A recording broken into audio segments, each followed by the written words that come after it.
Alhamdulillah wassalatu wassalamu ala rasulillah adada khalqillah wa ilmillah wa ala alihi wa sahbihi wa ala. Rabbi shrah li sadri wa yassir li amri wahlul 'uqdatam min lisani yafqahu qawli.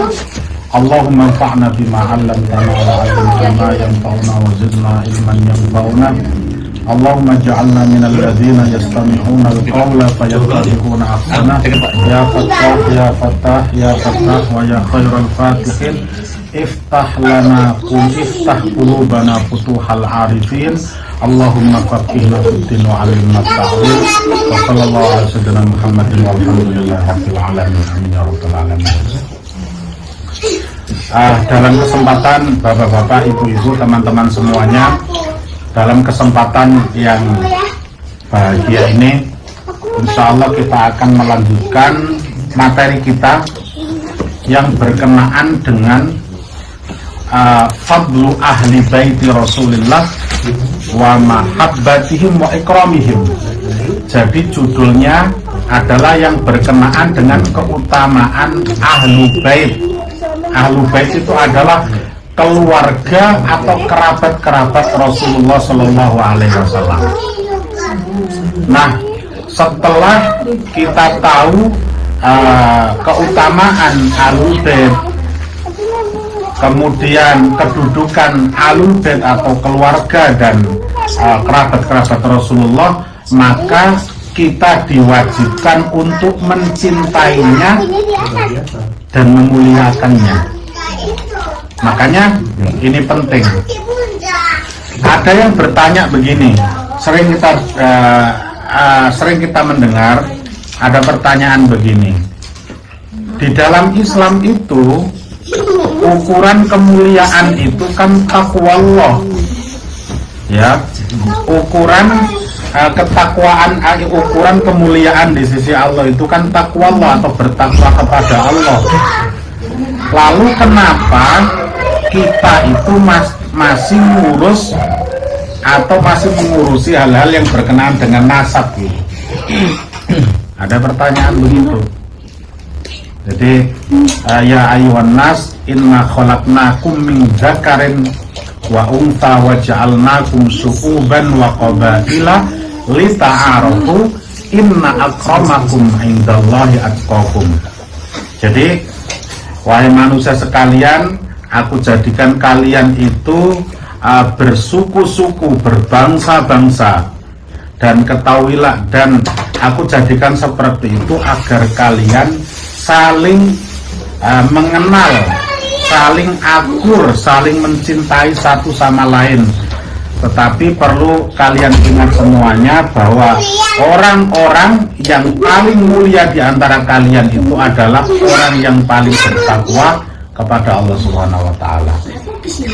Nah, jadi kalau ada orang tanya begitu, ya, pertanyaan tadi apa? Pertanyaannya itu tadi, kalau di dalam Islam itu standar kemuliaan itu adalah takwa kepada Allah, kenapa kita masih membahas mengenai nasab itu tadi? Jadi ternyata kalau kita lihat di dalam Al-Quran atau di dalam Al-Hadis itu ya, ternyata kenapa kita itu masih harus membicarakan mengenai nasab Rasulullah itu atau ahli bait Rasulullah? Karena ternyata perhatian kita terhadap ahlul bait Rasulullah itu adalah bagian dari ajaran agama ini gitu. Yang apabila kita itu memperhatikannya, maka itu adalah bagian dari ibadah kita.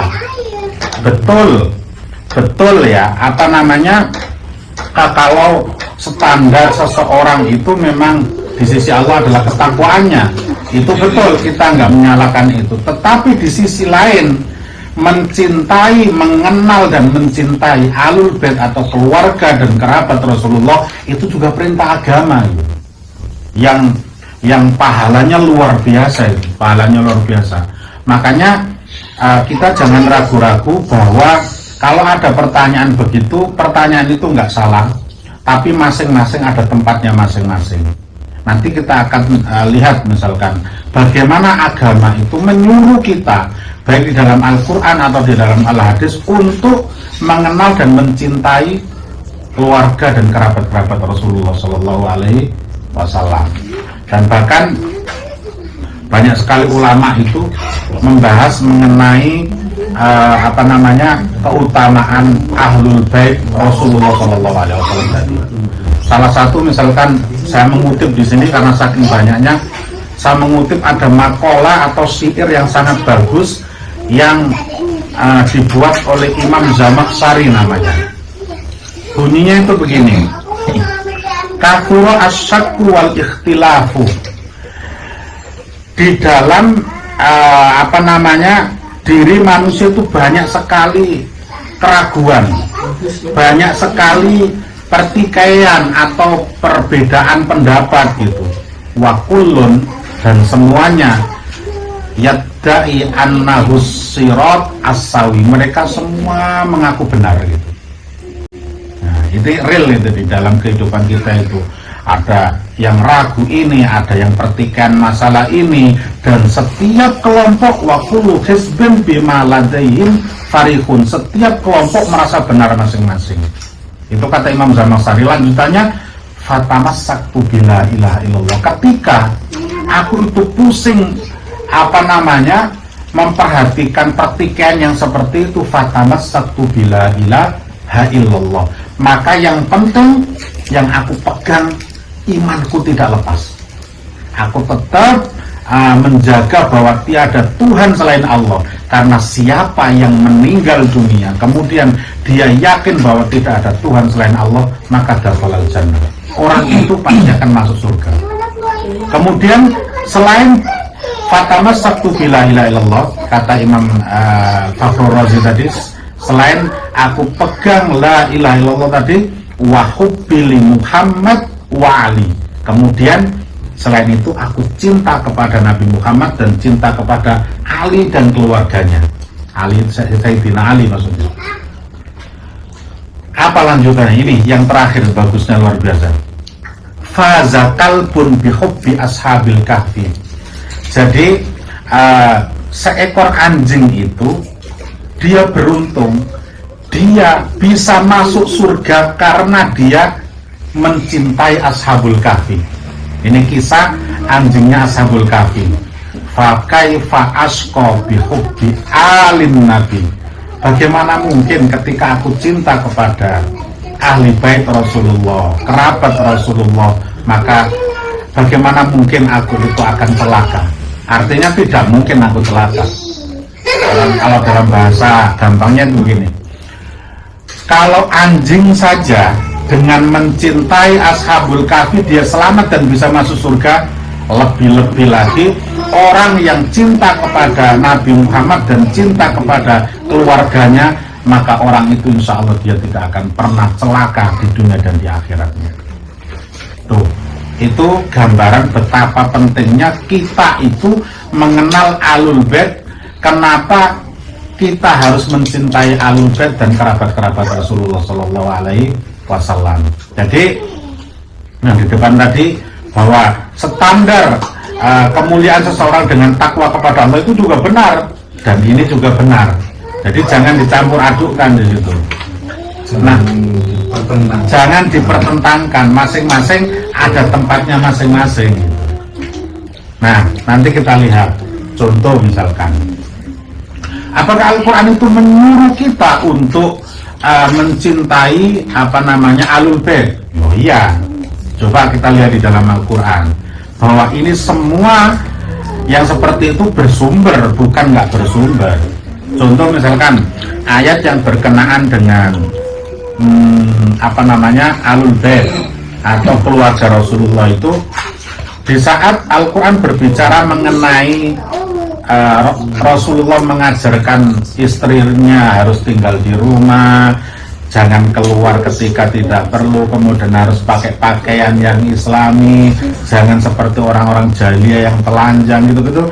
Kemudian di akhir ayat itu ditutup begini, innama yuridullahu liyudhiba ankumur rijsa ahlal bait wa yutahhirakum tadhira. Menginginkan, menghendaki, Pak. Uridu, Pak. Saya ini loh. Jadi masa uridu itu ini. Kadang-kadang ada dulu, Pak.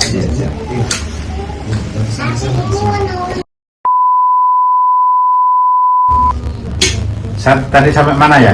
Nah, menginginkan sampai di dalam ayat Al-Quran bahwa Ahlul Bait itu di dalam Al-Quran disebutkan gitu. Jadi kalau kita terjemahkan itu innama yuridullahu liyudhiba ankumur rijsa, sesungguhnya Allah itu menghendaki menghilangkan dari kalian semua Ahlul Bait dosa wa yutahhirakum tadhhira, dan membersihkan kamu sebersih-bersihnya. Nah, itu ayat yang berkenaan dengan Ahlul Bait. Jadi makna kira-kira makna apa istilahnya bebasnya itu seperti itu.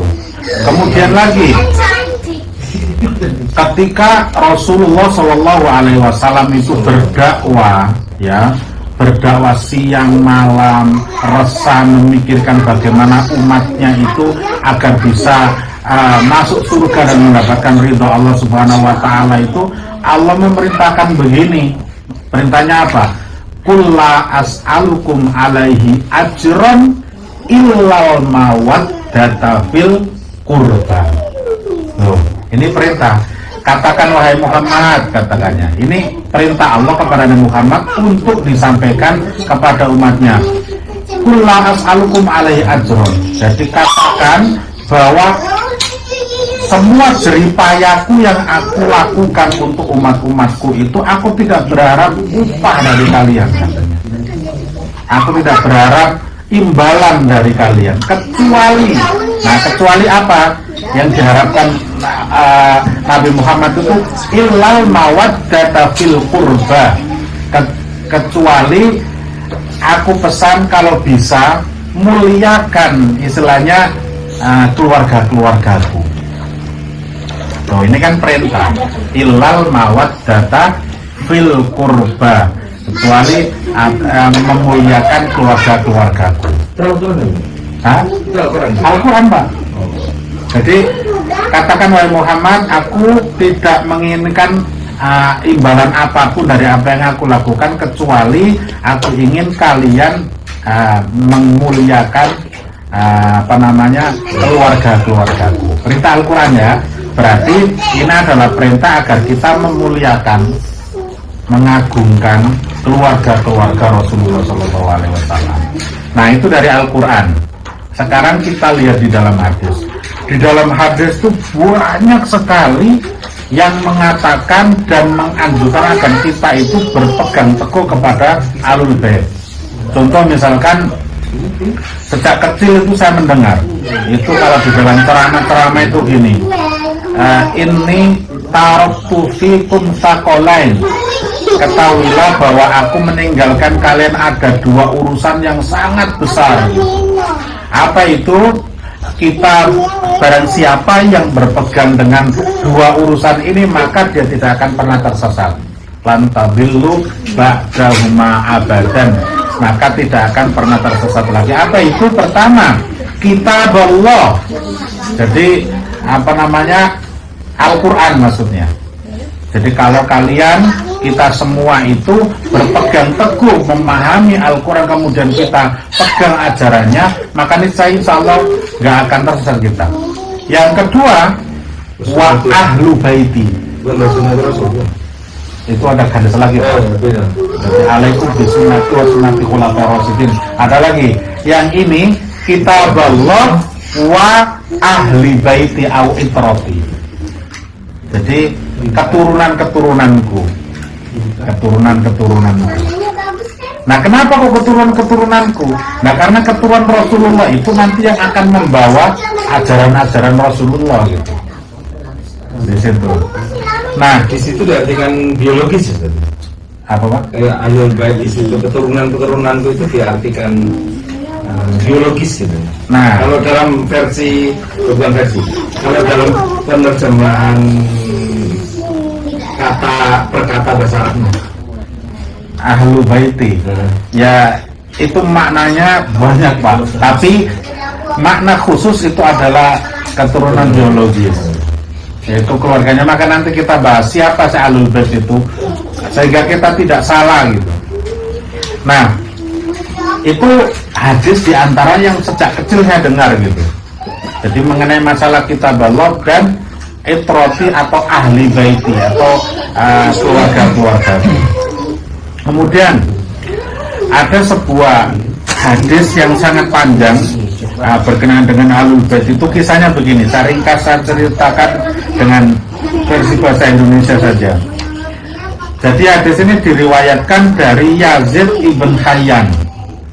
Yazid ibn Hayyan itu pergi bersama Husain ibn Sabro, kemudian Umar bin Muslim. Pergi kemana? Ke sahabat yang sudah cukup tua, namanya itu Zaid ibn Arqam.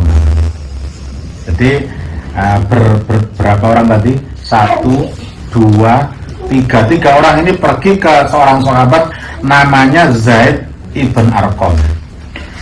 Kemudian setelah sampai di rumahnya Zaid ibn Arqam tadi, Husain tadi nanya, katanya ibaratnya memuji-muji lah istilahnya, memuji-muji. Ya Zaid, katanya, mantap sekali kalau bahasa kita, engkau telah mendapatkan kebaikan yang sangat banyak sekali. Gimana enggak begitu, katanya, engkau telah bertemu dengan Rasulullah SAW, kemudian engkau mendengar hadis-hadisnya, engkau berperang dengannya, wasolaita khalfahu, engkau juga sering sekali sholat diimami oleh Rasulullah SAW. Laqad laqita ya Zaid khairan katsira, aku bangga sekali, aku iri denganmu, engkau telah mendapatkan begitu banyak kebaikan, katanya. Kemudian haditsna ya Zaid ma sami'ta min Rasulillah. Akhirnya begini, bisa nggak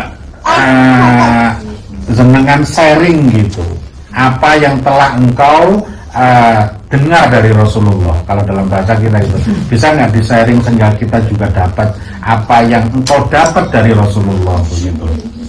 Kemudian ya benar akhi, wahai ponaanku, katanya, wallahi laqad kaburat sini, aku memang udah tua, katanya, udah tua, mungkin umurku juga nggak panjang lagi, katanya, mungkin umurku juga nggak panjang lagi. Kemudian selain itu aku juga udah banyak sekali yang lupa, yang sabda-sabda baginda Rasul yang dulu aku hafalkan, dulu hafalanku banyak sekali, tetapi setelah aku tua banyak yang hilang.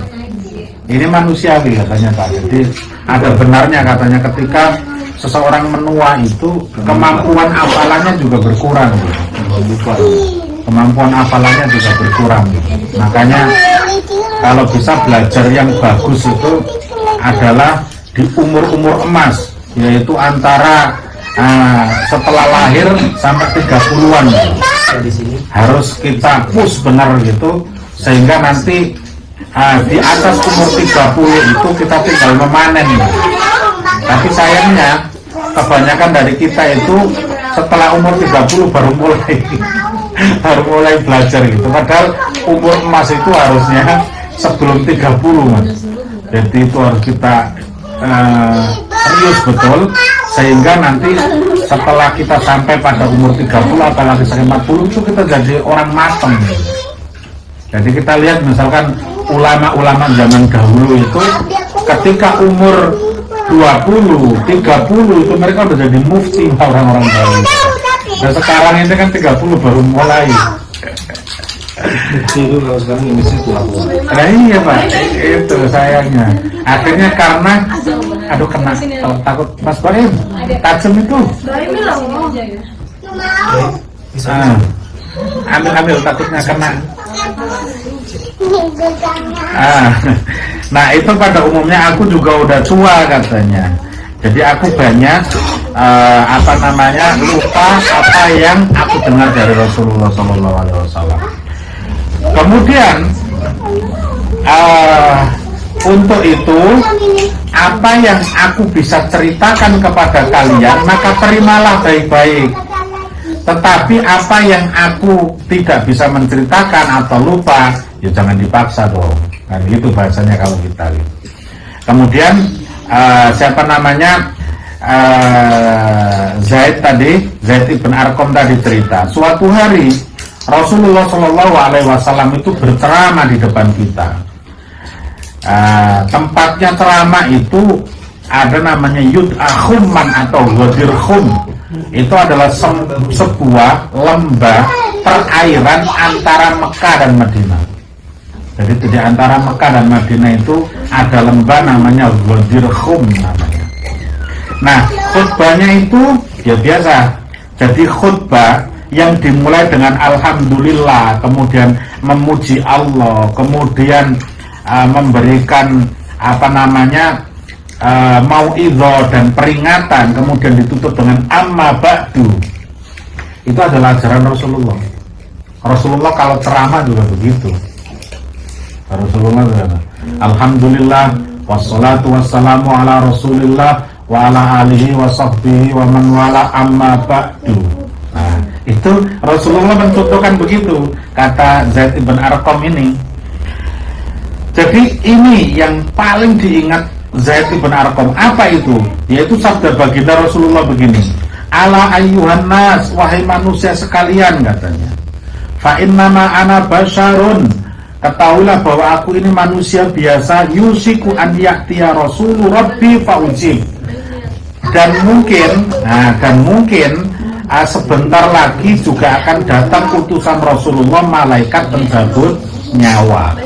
Jadi dalam sebuah riwayat, hadis ini itu diriwayatkan setelah Haji Wada, di mana Haji Wada itu adalah tinggal beberapa tahun lagi Rasulullah SAW meninggal dunia gitu.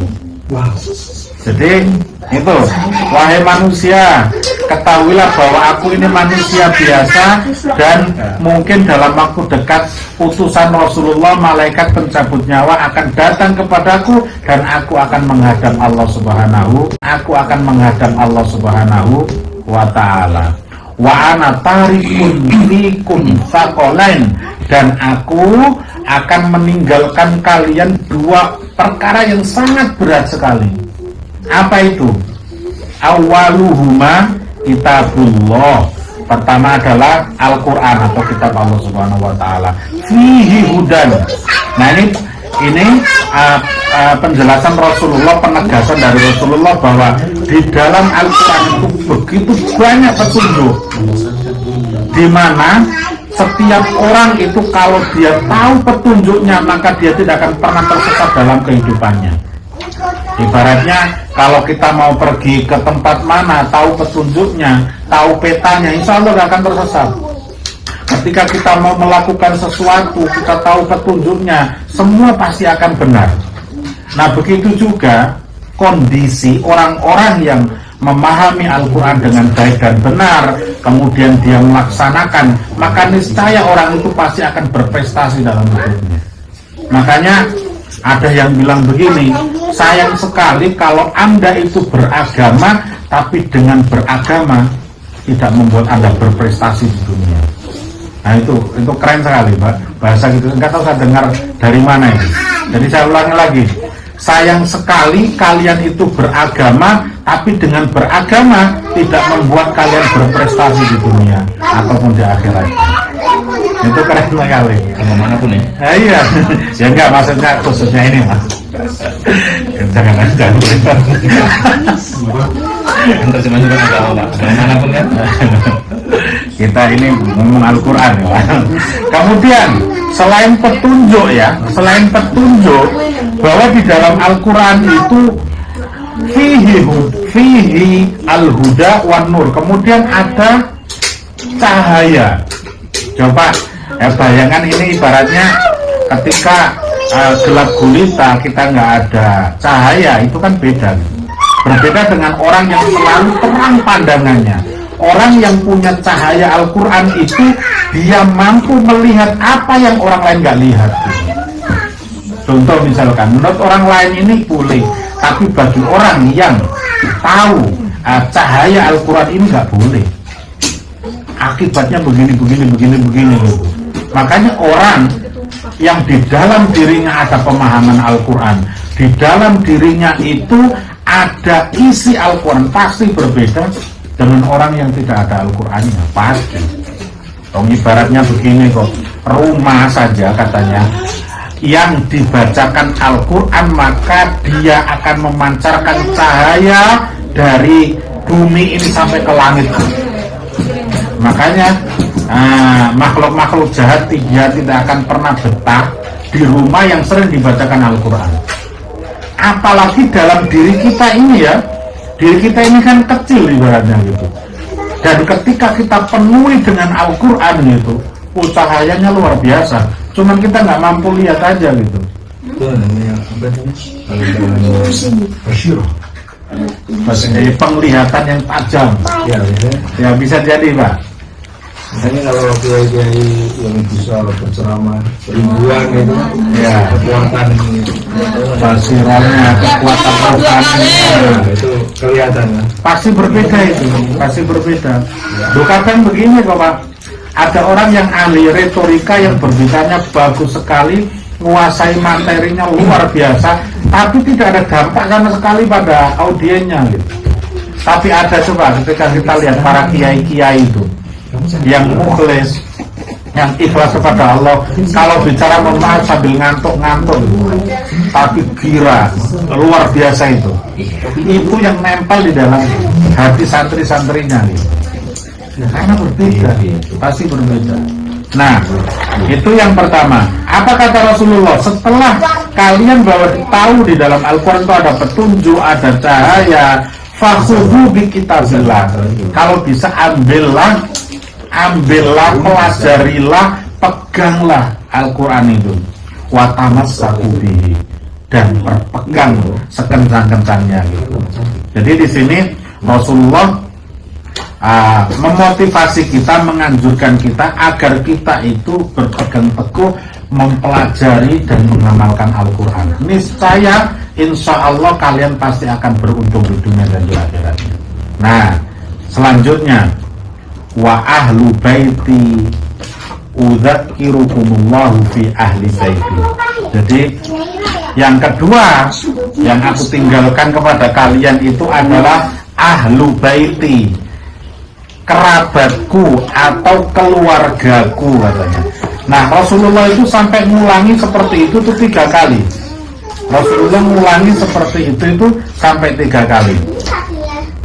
Kemudian Hasim tadi nanya, ini kan tentunya Hasim dengan Zaid bin Arqam. Hasim tadi nanya, waman ahlu baitihi ya Zaid katanya. Siapa ahlu bait Rasulullah itu? Alaisa nisa'uhu min ahli baiti? Bukankah istri-istri Rasulullah itu juga ahli baitnya atau keluarganya? Kata Zaid tadi menjawab, qala nisa'uhu min ahli baiti. Jadi istri-istri Rasulullah itu adalah termasuk ahlu baitnya, ya. Kemudian walakin ahlu baitihi man hurimas shadaqata ba'dahu. Nah, ini lebih spesifik lagi. Ahli bait lagi yang dimaksud khusus itu adalah ahli bait di mana setelah peninggalan Rasulullah itu tidak boleh menerima zakat wajib. Tidak boleh makan hasil zakat. Kenapa kok tidak boleh? Sebagian ulama mengatakan bahwa alasannya itu adalah zakat itu kotoran. Jadi apa? Ketika kita zakat itu kan untuk membersihkan harta kita, Pak. Ketika zakat itu adalah alat untuk membersihkan harta kita, berarti harta yang kita berikan itu kotoran gitu. Makanya ahlu bait saking mulianya itu dia tidak boleh menerima zakat tadi itu. Kemudian Wamanhum, siapa mereka orang yang tidak boleh menerima itu tadi zakat tadi? Hum alu Ali, keluarga siapa? Sayyidina Ali karramallahu wajhah. Kemudian wa alu Aqil. Nah, alu Aqil tentu termasuk kerabatnya. Wa alu Ja'far, keluarga siapa? Ja'far ibn Abi Thalib atau Ja'far At-Thayyar yang ada di Mu'tah itu. Nah, untungnya kita di sini jadi kita tahu itu keluarga Rasulullah itu. Wa alu Abbas. Nah, ini lebih spesifik lagi. Itu keluarga-keluarganya semuanya. Makanya tidak heran di saat Rasulullah sudah meninggal itu, ketika lama tidak turun hujan, kalau dahulu kata Sayyidina Umar, kita itu bertawasul kepada Rasulullah. Di saat Rasulullah sudah tidak ada, kita bertawasul kepada ammu Rasulullah, yaitu Sayyidina Abbas. Karena Sayyidina Abbas itu termasuk ahlu baiti Rasulullah. Kullu haula'i hurimat sodakum, apakah mereka semuanya itu tidak boleh menerima sodako atau zakat katanya? Kola, maka Zaid tadi bilang, Zaid bin Arqam tadi, na'am. Nah, itulah ahlu baiti Rasulullah Sallallahu Alaihi Wasallam. Ini yang terakhir. Nah, kata Sayyidina Abi Bakar radhiyallahu anhu itu pernah meriwayatkan hadis dari Rasulullah, urkubu Muhammadan sallallahu alaihi wasallam fi ahli baitihi. Nah, kata Imam Nawawi, urkubu itu ra'uhu wahtarumu wa ahrimu wa akrimu katanya. Jadi kalau bisa kalian itu hormati katanya, hormati keluarga Rasulullah, muliakan keluarga Rasulullah, sebagaimana syariat ini juga harus memuliakan para sahabat, para ulama-ulama lainnya. Jadi itu makanya fazakalbun bihubbi ashabil kahfi, kalau anjing saja bisa beruntung dan masuk surga karena cinta kepada ashabul kahfi, maka bagaimana mungkin seseorang itu akan celaka kalau dia cinta kepada ahlu baiti Nabi sallallahu alaihi wasallam. Wallahu a'lamu bis shawab.